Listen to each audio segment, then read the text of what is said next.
What's going on, everyone? I'm just a typical, average American here today to react and continue learning about things you'll only understand if you grew up in Norway.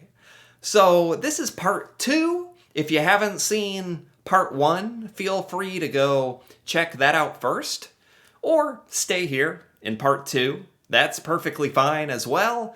But in part one, I started learning about all these things that only Norwegians experience that are very shocking to Americans like me.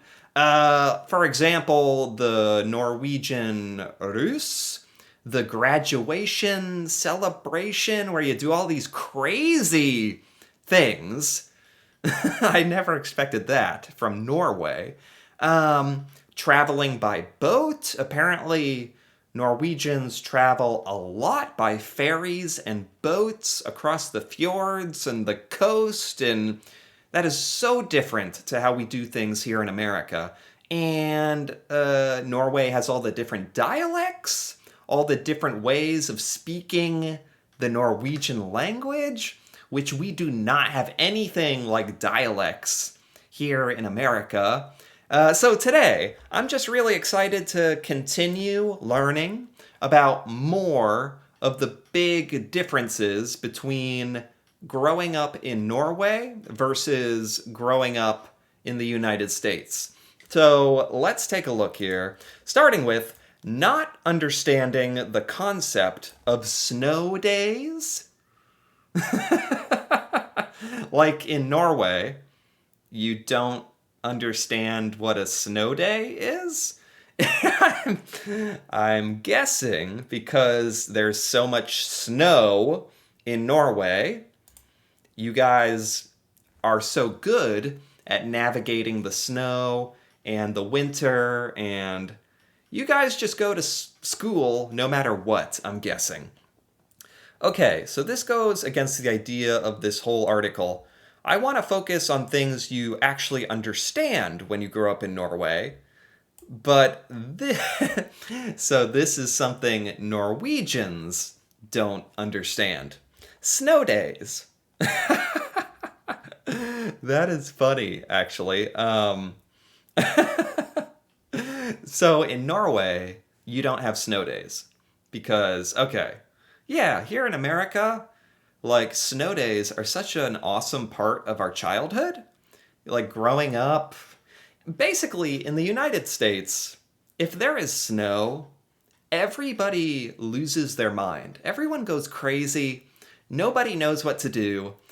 In the United States, snow and ice is very, very dangerous, and you should never go out unless you absolutely have to. So, a lot of the times in winter, if there's bad snow, school gets canceled. This happens a couple of times a year. School gets canceled for snow. So it's a snow day. You stay home. And it's really fun, and it's a fond memory of childhood in America. In Norway, you don't have this. That makes so much sense to me because from what I've seen on the internet, Norwegians get around in the snow with no problem. So there's no reason to have snow days in Norway. That's too bad. That's too bad. They're pretty fun.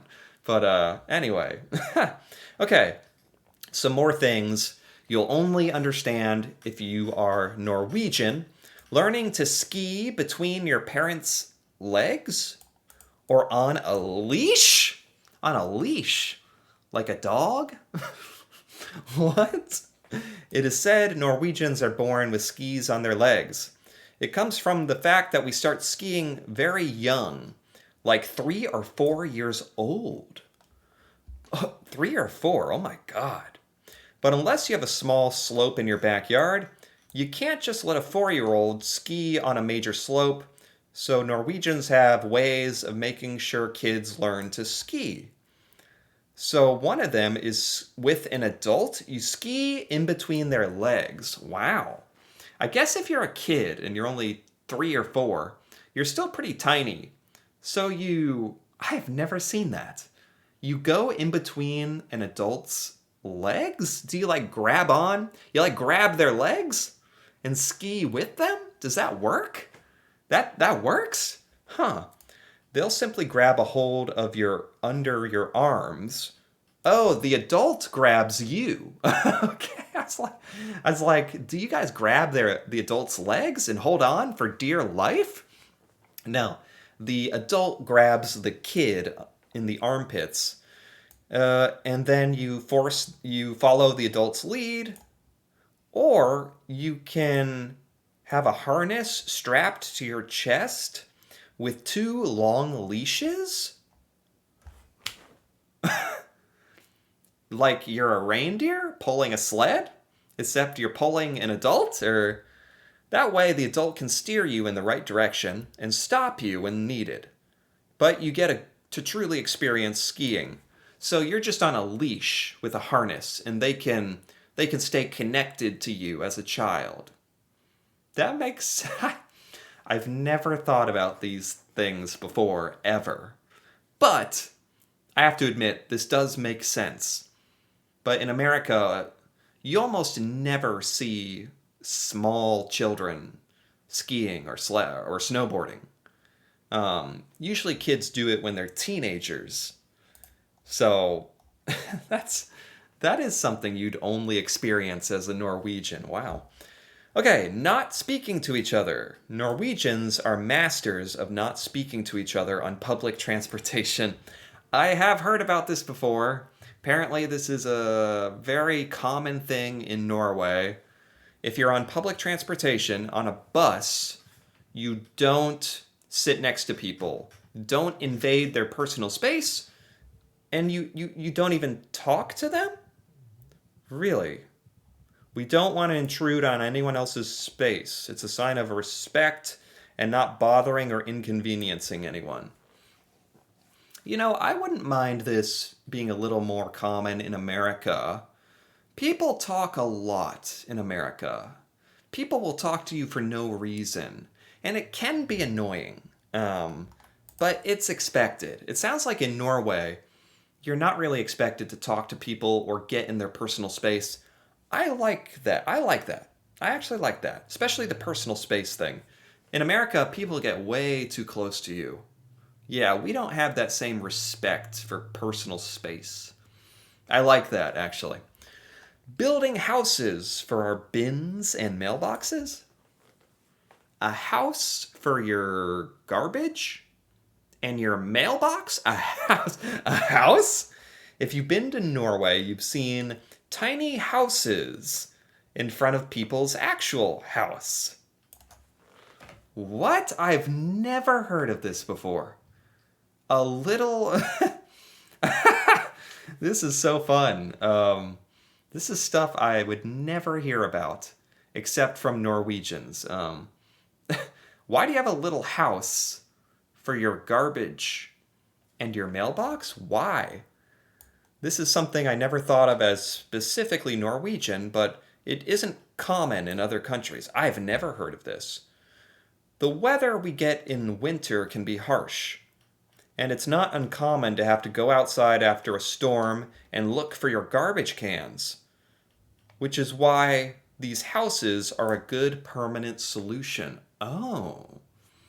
It's because of the snow to protect your garbage cans and your mailbox.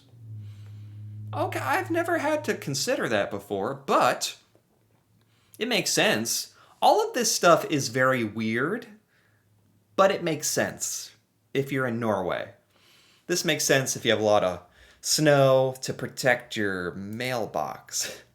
In Norway, road closures for any reason. So there's a lot of road closing. If you grew up by the fjords, you'll know nature can be fickle and tunnels can be worse. Tunnel fires, landslides, roadwork, storms, snow, and floods. There are countless reasons to close the roads. Wow. Yeah, the Norwegian weather is something I'm not familiar with. I know you guys have snow, but you have landslides. What's a tunnel fire? A tunnel fire. What is that? If you grew up by the fjords, tunnels is another struggle. There's always a tunnel that needs to be fixed or repaired or upgraded, which can lead to hours of closures. Oh, wow. So in Norway, if you drive around, you're very used to this. In America, sometimes there are road closures, but the only time the road is closed is for repairs. Really. And it is so annoying because it's so rare. It's so rare in America. We really complain about it because we never expect roads to be closed. It's very uncommon, so we really get annoyed. In Norway, it sounds like it's just common. It's something you have to accept. Ugh, jeez. Okay, next thing about Norway. Linslopper? Linslopper. Remember how we said Norwegians love skiing? Well, we love it so much that ski resorts make skiing tracks for cross-country skiing and light them up so we can use them in the dark? No way. So, in America, we do not have cross-country skiing. I didn't even know that was a thing. In Norway, you guys ski for long distances. Cross-country, you guys have paths and you light them up? That sounds amazing. That sounds really cool, actually. As you know, wintertime in Norway is very dark, with few hours of daylight. But nothing will keep us from an after-work ski session. So Norway developed Linslopper, translates to light track. So these are skiing tracks that are lit up. I had no idea that was a thing. Again, it makes sense. A lot of this stuff is really cool. It's like Norway has come up with a lot of solutions to the Norwegian weather, like the houses for your garbage and the light up ski tracks for when it's too dark out. Okay, no summer is like a summer with 24 hours of daylight. I have heard of this before. In Norway, there are some parts of Norway that experience 24 hours, called the midnight sun, in summertime. I have heard of this. This is insane. I didn't know this was a thing for the longest time, but in Norway, depending on where you live, this is a big concern. Like, you have to get used to light for 24 hours. It's absolute bliss. You'll notice that you don't need as much sleep. And people are happier? So in Norway, you can have 24 hours of darkness too, right? That's rough. 24 hours of sun, it sounds like people kind of enjoy it in a weird way. Wow, okay. Turbokker. Turbokker? Us Norwegians love hiking as much as we love skiing, and you're very likely to find us in the mountains.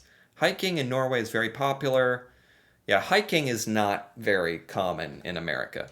Once you're at the top, you'll find stunning views and calm serenity, but you'll also find an old mailbox containing a journal. Turbokker. It's a journal in a mailbox at the top of a mountain. What? Once Norwegians reach the top, regardless of how local it is, they have to sign the book so everyone knows they were there. Oh, that's really cool. That's awesome. It's like a journal, a log, a record of everyone who's ever visited the top of that mountain. I would have been so confused if I got to the top of a hill and there was a mailbox. I'd be like, what is this? That's actually really cool. That's really cool, actually. I like that. Påskekrim. This is a tricky to explain, but it's a Norwegian tradition of watching crime shows and reading crime books during Easter. This is like the Rus.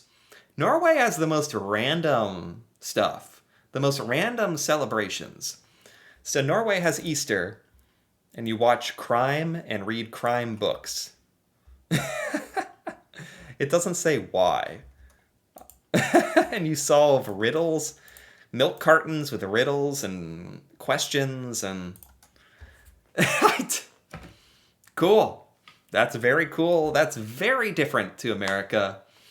In America, Easter is just for eggs and bunnies, and it's really just a holiday for children. Okay, number 18, cabins. Having a cabin in the mountain is an ultimate dream for any Norwegian.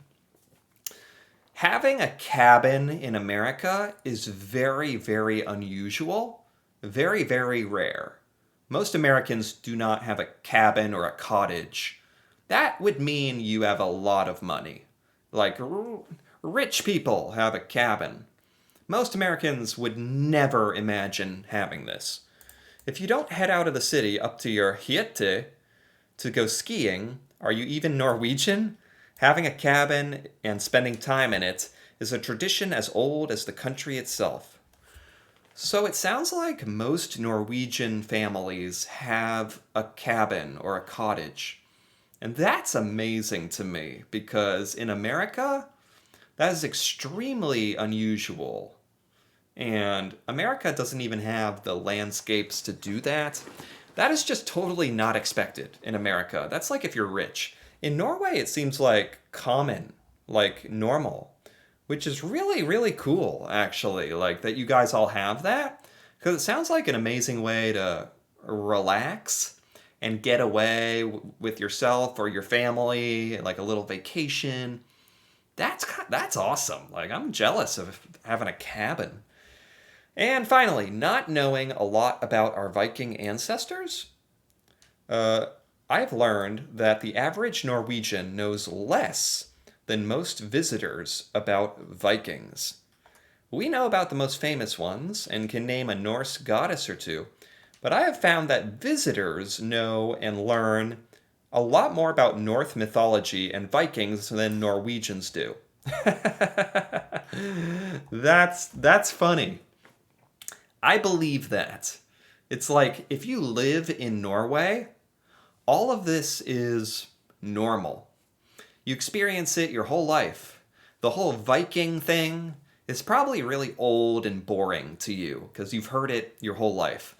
For Americans, I think Vikings, it's such an interesting, exotic idea that people who visit Norway probably research that a lot more. It's kind of funny how that works. Like, it's the people who aren't integrated into that day after day that are the most interested by it. So, yeah, Norwegian history is probably not as interesting to you guys because Norwegians have heard it. You've heard it all, like, since you've grown up. That makes sense. That's something I wouldn't have thought about. And with that, that is it. We are at the end. That was so much fun. There's so many weird little things that you only experience growing up in Norway. And I felt like I got to have a glimpse into what that's like. Things I would never even have imagined that are really cool to learn about. So I really, really enjoyed this. Anyway, if you enjoyed this as well, feel free to give this video a like or leave a comment with your thoughts on any of these things you've experienced growing up in Norway or any other cool things you experience in Norway. That'd be awesome to hear about, especially from Norwegians out there.